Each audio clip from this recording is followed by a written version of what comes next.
اصدقاء كرتونيتا. قبل ما نبدا يا ريت لايك وكومنت وتفعلوا زر الجرس عشان يوصلكوا كل جديد. شايفك اللي نسيت تشترك في القناه. بيبدا فيلمنا بجمره وهي بتتدحرج على الصخور وبتخبط زهره بتطير من عليها ذره غبار. بعدين بنشوف في الغابه فيل اسمه هورتن اللي بيكون بيبدا يومه في نشاط وسعاده، قاعد بيلعب في الميه وبتعدي الذره من جنب ودن هورتن، ووقتها بيسمع منها صوت بس ما بينتبهش ليه. وبعدين بيروح هورتن يتمشى مع اصحابه الحيوانات الصغيره اللي بيبقى ماشي يوري ليهم حاجات جديده في الغابه. وقت ما هو بيعرفهم على حشره ورق الشجر جمع عليه كل الحشرات، خلي هورتن يترعب وبيفضل يتنطط في الغابه. في الوقت ده بتظهر زعيمه الغابه اللي اسمها كانجرو، اللي بيبان انها متحكمه في كل حيوانات الغابه. تقعد تتكلم مع امهات الحيوانات الصغيره تقول لهم ازاي انهم مخلين عيالهم يقعدوا مع هورتن كده، بيتعلموا منه سلوكيات غلط. بعدين في الوقت اللي هورتن بيبقى واقف فيه وسط اصحابه بتعدي من قدامه الذره المره التانية، لكن المره دي بيسمع منها صوت حد بيستغيث. ده بيفضل هورتن يتخيل ان في حد عايش على الذره دي، انهم ممكن يكونوا عيله كبيره. بيقرر ساعتها ان هو يجري وراها وينقذها. بيعدي هورتن بصعوبات كتير ما بيقدر يجيب زهره برسيم ويمسك بيها الذره. وقتها بتروح له كانجرو وبتكون متعصبه جدا على الفوضى اللي سببها في الغابه. بيعتذر ليها هورتن وبيقول لها ان هو كان بينقذ الذره لانه سمع منها صوت حد بيستغيث وانه حاسس ان في حد عايش عليها. تريق عليه كانجرو مصدقش كلامه وبتقول له ان اكيد مفيش حد حجمه صغير قوي كده، انه يا ريت ما يحكيش الكلام ده للحيوانات الصغيره ويلعب بعقلهم، انه لو حاول يخالف كلامها هتطرده بره الغابه وبتسيبه وتمشي. وبيفضل هورتن متاكد ان هو سمع صوت خارج من الذره، بيفضل يبص ليها ويفكر ازاي يوصل صوتي ليهم لحد ما قرر انه يتكلم بصوت عالي. فعلا بنشوف ان الصوت بتاع هورتن بيسافر من العالم بتاعه وبيخترق طبقات الذره، يعدي من مواسير كتير وبيوصل جوه مدينه صغيره اسمها هوفل. وبيطلع وقتها احساس هورتن صح، وبيبان ان اهل المدينه دي كلهم مبسوطين وحياتهم منظمه وجميله، بيعيش فيها عيله هوز واللي مش بيبقوا عارفين ان العالم بتاعهم عبارة عن ذرة غبار. وبعدين بنشوف عيلة هوز واللي بيكون كبيرها عمدة المدينة واللي اسمه ند وزوجته سالي، اللي بيبقى عندهم 96 بنت وولد وحيد. ولد ده اسمه جوجو. كان ند دايما مخصص وقت لكل بنت من بناته عشان يحل ليها مشكلتها. وبيجي الدور على ابن جوجو واللي مش بيبقى عاوز يتكلم عن اي حاجه ومش بيبقى مهتم لكلام باباه وبيسيبه يمشي. بيروح يجري وراه وبيحاول يوريله صور اجداد، بيقول له ان هو في يوم هيبقى عمدة المدينه.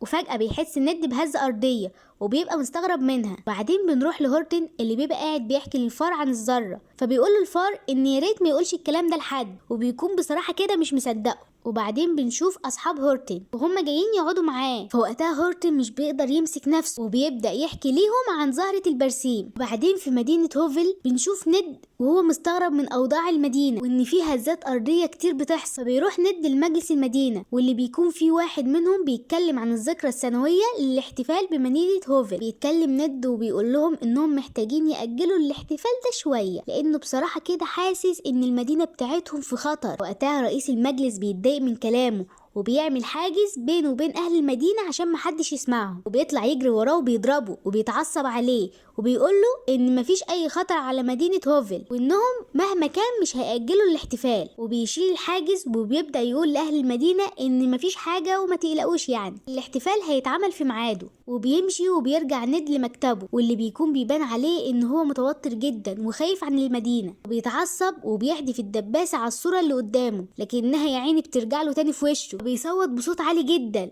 لدرجة ان صوته بيخرج بره الذرة، ووقتها هورتن بيقدر يسمعه. ساعتها بيتأكد هورتن ان في حد عايش على الذرة، بيحاول يتكلم معاه هورتن. ند مش بيبقى فاهم الصوت ده جاي منين، ما بيلاحظ ان هو جاي من المواسير فبيحط مكبر الصوت عشان يسمع كلامه كويس. وبيبدأ ند ان هو يفهم كلام هورتن، وبيبقى هورتن متفاجئ ان في حد بيتكلم معاه. بيعرفوا هورتن ان هم عايشين على ذرة غبار وان الذرة دي موجودة على زهرة برسيم هو اللي ماسكها. بيضحك ند وبيقول له يا راجل ما تقولش كده. فبيكون هورتن عايز يثبت له كلامه وبيجيب ظل الشجرة وبيغطي بيها الذرة. وقتها مدينة هوفل بتضلم ولما بيبعدها بتنور تاني، وبيبقى ند مصدوم من اللي حصل. بيجري بسرعة بيروح للعالمة بتاعة المدينة وبيكون عاوز يتأكد منها ازاي يعرفوا لو المدينة بتاعتهم موجودة على ذرة غبار. فبتقوله ان ساعتها هيبقى في تغيرات في حالة الطقس وهيحصل زلازل كتير. بيجري ند على هورتن تاني وبيطلب منه انه يحاول يحط الذرة في مكان آمن، لان لو فضلت تتنقل من مكان لمكان كده المدينة بتاعتهم كلها هتتدمر. وبيوعده هورتن ان هو ناوي يعمل كده فعلا، لكن بمجرد ما بيركز مع الحيوانات اللي حواليه بيخاف هورتن ان في حد ياكل الذرة بالغلط. لان عينه بتيجي على مكان بعيد على قمة جبل، والجبل ده بيكون فيه زهرة بعيدة عن اي خطر. فبيقرر وقتها هورتن ان هو يحط ذرة الغبار هناك. وبيبدأ هورتن رحلته عند الجبل، وبيقابل اصحابه الحيوانات في الطريق، واللي بيكون كل واحد فيهم ماسك زهرة برسيم وبيتكلم ويقول ان في عالم صغير عليها. وبتشوفهم كانجرو من بعيد وبتتعصب جدا، وبتروح تتكلم مع هورتن وبتطلب منه انه يعطي ليها زهرة البرسيم عشان تدمرها. لكن هورتن بيرفض وبيقول لها ان في مدينة كاملة عايشين على الذرة دي، وانه وعدهم انه هيحميهم، وبيسيبها ويمشي. تغلي كانجرو اللي حصل وبتقول لحيوانات الغابة ان هورتن اتجنن وممكن يأثر على اطفالهم في يوم من الايام. في وقت ما هورتن مكمل طريقه بيقابله جسر خشبي انه لازم يعدي من عليه عشان يوصل اسرع. يبقى هورتن مرعوب من ارتفاع الجسر، بيقرر ان هو يمشي على الجسر بكل هدوء عشان ما يقعش. وفجأة بيتكسر لوح الخشب اللي بيكون واقف عليه، وبيترعب اكتر لما كل الواح الخشب اللي هو مشي عليها بتتكسر. وبعدين بيبدأ هورتن ان هو يتحرك على الجسر بسرعة قبل ما يتكسر، لحد ما بينجح فعلا ان هو يوصل لنهاية الجسر. بعدين بنشوف ند وهو عند دكتور الاسنان، وبسبب الهزات الارضيه اللي بيعملها هورتن ياخد حقنه البنج في دراعه بالغلط. فبيرجع لبيته بسرعه وهو خايف، وبيطلب من ابنه ان هو يشيل اي حاجه ممكن تقع فوق منهم. وبيطلع بسرعه على الاوضه بتاعته وبيخبط دراعه في الحيطه لحد ما بيرجع تاني. وبالليل بيطلع على سطح البيت وبيكلم هورتن عشان يساله اذا كان وصل على قمه الجبل. فبيقول له ان هو واقف يريح شويه، ومجرد شروق الشمس هيرجع يكمل تاني. بعدين بنشوف كينجرو وهي رايحه لمكان مرعب، وبتكون رايحه تتكلم مع نسر عشان تديله اوامر انه يسرق زهرة البرسيم اللي مع هورتن وبعدين يدمرها. بعدين بنشوف ند لما بيصحى تاني يوم وبيلاقي ان المدينة كلها مليانة تلج مع انهم لسه في فصل الصيف. فبيجري بسرعة يتكلم مع هورتن، وبيقول لهورتن ان الجليد ده سببه برودة الجو بالليل، وبينفخ في الزهرة لحد ما الجليد بيدوب وبيبقى مية. وبعدين بيقابل هورتن الفار اللي بيحذره اللي كينجرو قالت لكل الحيوانات ان هو مجنون، واتفقت مع النسر ان هو يخطف الزهرة البرسيم اللي معاه،